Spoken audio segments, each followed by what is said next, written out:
दोस्तों, मंगोलिया का नाम लेते ही सबसे पहले हमारे जहन में चंगेज खान का नाम आता है। वही चंगेज खान जिसने खून की नदियां बहा दी थी और आज वहां का हर दूसरा शख्स चंगेज खान का ही वंशज है। मंगोलिया वर्तमान में दुनिया की 18वीं सबसे बड़ी कंट्री है। इसका विस्तार 1.565 मिलियन स्क्वायर किलोमीटर के क्षेत्र में है, लेकिन दुनिया के सबसे बड़े देशों में शुमार होने के बाद भी आज मंगोलिया का 99.7% हिस्सा पूरी तरह से वीरान पड़ा है। और ये जो आपको छोटा सा एरिया दिखाई दे रहा है, ये पूरे मंगोलिया की लैंड का 0.03% एरिया है। और मंगोलिया की पूरी पॉपुलेशन इस छोटे से ही एरिया में रहती है। और हैरानी की बात तो ये है कि इस एरिया से इंसान जितना दूर चला जाता है, उसके जिंदा रहने के चांसेस उतने ही कम होते जाते हैं। दोस्तों, बता दें, मंगोलिया की स्थापना इतिहास के महान योद्धा चंगेज खान ने की थी, लेकिन अब इस देश के भविष्य पर खतरे के बादल मंडरा रहे हैं। और जिस तरह से लोग यहाँ पर कम होते जा रहे हैं, उसे देखकर तो यही लगता है कि आने वाले कुछ सालों में शायद ही इस देश में कोई बचे। पर आखिर ऐसा क्या हुआ कि वहाँ की आबादी खत्म होती जा रही है? और आखिर मंगोलिया की पूरी आबादी उसके 0.03% एरिया में ही क्यों रहती है? चलिए जानते हैं इन सारे सवालों के जवाब।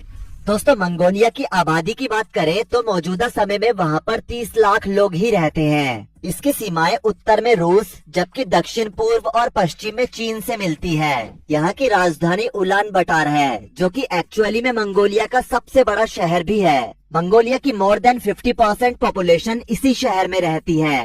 दोस्तों, बता दें, द ग्रेट मंगोलिया के कमजोर होने के कई कारण थे, लेकिन जिस रीजन ने उनकी पॉपुलेशन को एक झटके में खत्म किया वो था बैटल, यानी कि जंग।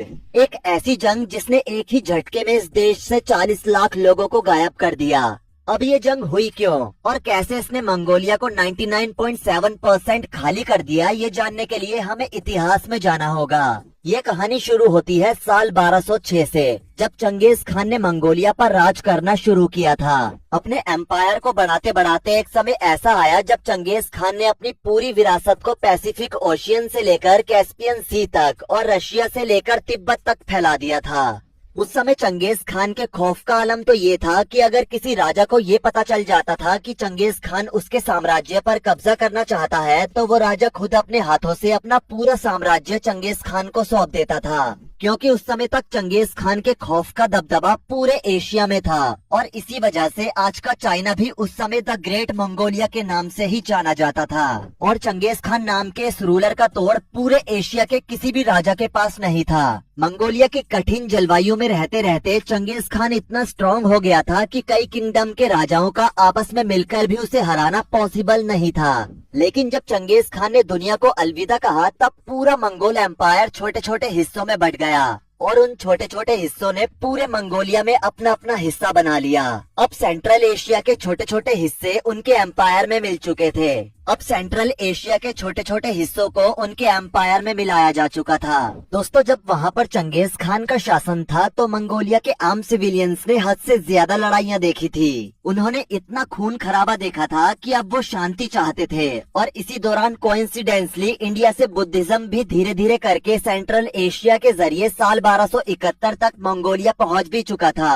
और वहाँ के लोग इतना वायोलेशन देख चुके थे कि अब उन्हें सिर्फ और सिर्फ शांति चाहिए थी, जिसके चलते वहाँ की आम जनता और राजाओं ने भी इस रिलीजन को खुले दिल से स्वीकार किया। लेकिन यही रिलीजन आगे चलकर उनके खात्मे का कारण भी बनने वाला था, ये किसी को भी नहीं पता था। उस समय मंगोलिया में जुंगर डायनेस्टी का शासन था और उन्होंने भी इस रिलीजन को तेजी के साथ एक्सपेंड करने का काम किया, जिसका नतीजा ये रहा कि सालों से अपनी ताकत और वीरता के लिए माना जाने वाला मंगोलिया अब धीरे धीरे करके कमजोर हो गया। और इतने वर्षों से एक भी युद्ध न लड़ने के कारण शायद मंगोलिया वासियों के लिए अब वॉर्स का ये स्ट्रगल खत्म हो चुका था। लेकिन इसी बीच चाइनीज प्रोविंस में किंग डायनेस्टी का एक बार फिर उदय हुआ, जिनको चंगेज खान ने कई बार शिकस्त दी थी। और इसी वजह से किंग डायनेस्टी मंगोलिया के अत्याचारों को भूली नहीं थी और वो मंगोलियन से अपना बदला लेना चाहती थी। मंगोलिया में उस समय जुंगर डायनेस्टी रूल कर रही थी, जिसके चलते किंग डायनेस्टी ने साल 1687 में जुंगर डायनेस्टी से अपना बदला लेने के लिए ओपन चैलेंज दे दिया और फिर उन्होंने पूरे साउथ ईस्ट मंगोलिया पर अपना कब्जा भी कर लिया। इतना सब होना जुंगर डायनेस्टी के लिए युद्ध की ललकार थी और बुद्धिज्म को मानने के बाद ना चाहते हुए भी उन्हें किंग डायनेस्टी के साथ वॉर लड़ना ही पड़ा। किंग डायनेस्टी के लोग जुंगर डायनेस्टी के लोगों से अपना पुराना हिसाब बराबर करने के लिए पूरी तैयारी के साथ आए थे। जबकि जुंगर डायनेस्टी के लोगों ने शांति का पाठ पढ़ते हुए युद्ध की प्रैक्टिस एक लंबे समय से नहीं की थी, जिस वजह से जुंगर डायनेस्टी को करारी शिकस्त का सामना करना पड़ा। ये हार इतनी बुरी थी कि वहाँ की 80% पॉपुलेशन यानी कि 10 लाख की आबादी में से 8 लाख लोगों की मौत इसी युद्ध में हो गई थी। पूरे के पूरे गांव खत्म हो गए थे, परिवार उजड़ गए, कई परिवारों में तो कोई भी नहीं बचा। ये युद्ध इतना भयानक था कि इतिहास में इसे मंगोलिया के सबसे काले दिन के रूप में दर्ज कर लिया गया और इसे आज भी 1687 जुंगर जेनोसाइड के नाम से जाना जाता है। इस युद्ध के बाद पूरे मंगोलिया पर किंग डायनेस्टी का शासन आ गया और उन्होंने मंगोलिया पर 200 सालों तक शासन किया। किंग डायनेस्टी के बाद ये एरिया सोवियत यूनियन के कंट्रोल में भी रहा। अब अगर आपको ये लग रहा है कि युद्ध की वजह से वहाँ की आबादी पूरी तरह से खत्म हुई, तो आपको बता दें कि ऐसा नहीं है। वहाँ के इतने बड़े जेनोसाइड का रीजन ये था कि उन्होंने बुद्धिज्म को अपनाया था। इस धर्म के विचारों में चलने की वजह से हर 3 में से एक मर्द मॉन्क बन जाता था और वह पूरी जिंदगी शादी नहीं करता था। ऐसे में कई पीढ़ियां और वंश सिर्फ उन तक ही सीमित रह जाते थे और आगे नहीं बढ़ते थे। किंग डायनेस्टी के बाद मंगोलिया जिस समय सोवियत यूनियन के कंट्रोल में आया, तो उस समय सोवियत यूनियन ने कई पॉलिसीज और रूल्स एंड रेगुलेशंस बनाए ताकि मंगोलिया की आबादी को बढ़ाया जा सके। जैसे कि उन्होंने ज्यादा बच्चे करने वाले लोगों को सब्सिडी देना शुरू कर दिया। उन्हें रहने, घूमने और खाने के लिए सरकार की तरफ से मदद मिलने लगी। लेकिन एक सवाल वो ये कि मंगोलिया में जनसंख्या बढ़ने से सोवियत यूनियन को क्या फायदा? तो बता दे कि मंगोलिया को किंग डायनेस्टी से आजादी दिलाने के लिए यूएसएसआर ने मंगोलिया की काफी मदद की थी। यूएसएसआर ने मंगोलिया को वेपन से लेकर डिप्लोमेटिक और मिलिटरिस्टिक हर तरह से सपोर्ट किया। अब क्योंकि जब मंगोलिया आजाद हुआ तो उन लोगों को ऐसा लगता था कि उनकी मदद यूएसएसआर ने की है, लेकिन बिना किसी स्वार्थ के कोई किसी की मदद नहीं करता। ये बात मंगोलिया के भोले भाले लोग भूल चुके थे। आपको बता दे कि ये वही समय था जब यूएसएसआर में इंडस्ट्री लेवल अपने पीक पर था और उसे बढ़ाने के लिए उन्हें चीप लेबर सोर्स की जरूरत थी। और क्योंकि मंगोलिया उस समय तक गुलाम था, इसलिए ही सोवियत यूनियन ने उसे आजादी दिलाने में अपनी अहम भूमिका निभाई। अपनी इंडस्ट्री लेवल की जरूरत को पूरा करने के लिए उन्होंने मंगोलिया को इंडिपेंडेंस दिलाने के तुरंत बाद वहाँ पर अपनी एक puppet communist government Mongolian People's Party की स्थापना की और इसके तुरंत बाद वहाँ पर कुछ अजीब से नैरेटिव्स चलाए, जिससे वहाँ के लोग ज्यादा से ज्यादा बच्चे पैदा करने के लिए मोटिवेट हों। इन नैरेटिव्स का रीजन ये था कि सोवियत यूनियन को मंगोलिया से कम कॉस्ट में ज्यादा से ज्यादा लेबर मिल सके।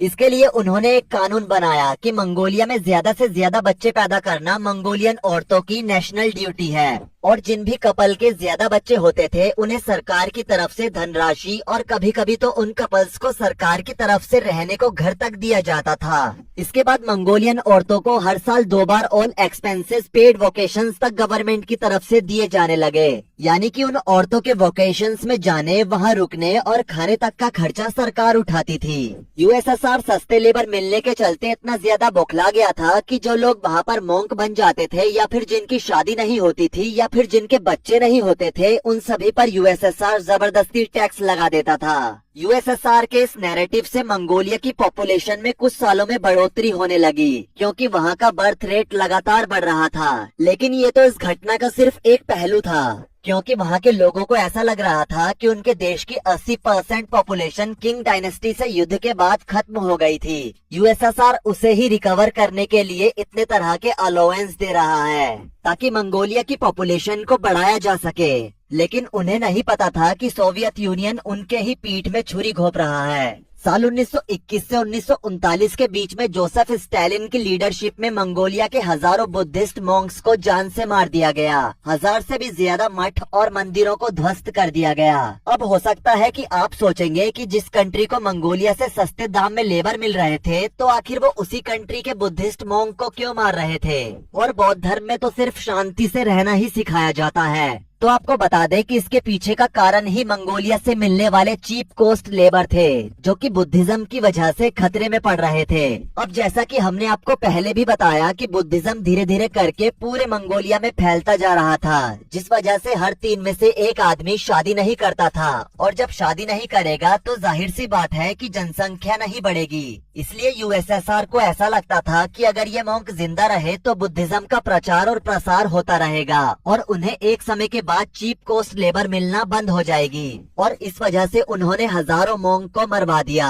ये सब ऐसे ही चलता रहा और अंततः साल 1991 में यूएसएसआर के मंगोलिया से अलग होने के बाद जाकर मंगोलिया को राहत मिलनी शुरू हुई और यही रीजन है कि वहाँ की जनसंख्या आज भी इतनी कम है। लेकिन एक सवाल अभी भी बचा है और वो ये है कि आखिर इतना बड़ा देश होने के बाद भी उनकी पूरी आबादी सिर्फ 0.03% एरिया में ही क्यों रहती है। तो आपको बता दें, मंगोलिया की पूरी जमीन पर कोई और जगह लोगों के बसने के लिए सही नहीं है और इसमें मंगोलिया की जियोग्राफिकल लोकेशन मेजर इम्पैक्ट डालती है। अगर आप मैप को ध्यान से देखोगे तो मंगोलिया के नॉर्दर्न यानी कि ये पार्ट और वेस्टर्न पार्ट पूरी तरह से हाई एल्टीट्यूड वाले एरियाज हैं। मतलब ये ऊंचे हाइट वाले माउंटेन्स रेंज से घिरे हुए हैं। अब बचे हुए मंगोलिया के बाकी सभी पार्ट्स को भी देख लेते हैं। मंगोलिया का साउथर्न और वेस्टर्न पार्ट पूरी तरह से खाली पड़ा हुआ है। इतिहास में भी इंसानों ने कभी भी इस जगह पर अपना परमानेंट सेटलमेंट बनाया ही नहीं, क्योंकि इस एरिया में इंसान तो दूर, मंगोलिया में पाए जाने वाले ये बैक्टीरियन कैमल भी सरवाइव नहीं कर पाते,